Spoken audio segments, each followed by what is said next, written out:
Dalawang estudyante po ang patay sa salpukan ng pickup at trailer truck sa Misamis Oriental. Nasa ospital ang lahat ng sakay ng pickup na pawang mga minor de edad.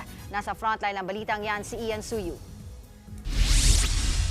Nayupi ang unahang bahagi ng pickup truck na ito sa bahagi ng National Highway sa El Salvador City, Misamis Oriental. Sakay niya ng 5 binatilyong estudyante na may edad 15 hanggang 17.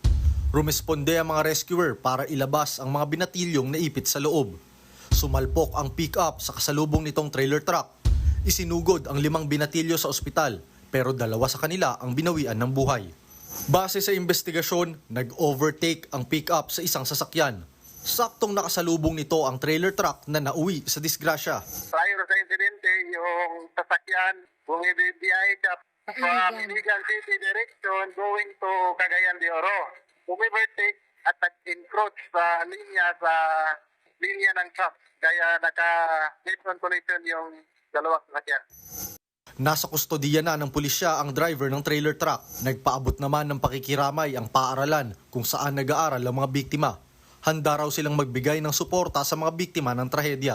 Wala pang pahayag ang pamilya ng mga biktimang menor de edad. Nagbabalita mula sa frontline, Ian Suyu, News 5. Mga kapatid, Dimples Romana po, kumpletuhin ang inyong umaga ng mga kwentong puno ng inspirasyon. Salubungin po ang bawat araw ng may ngiti at pag-asa. Kaya't mag-subscribe na po at mag-follow na sa aming social media pages ng News 5.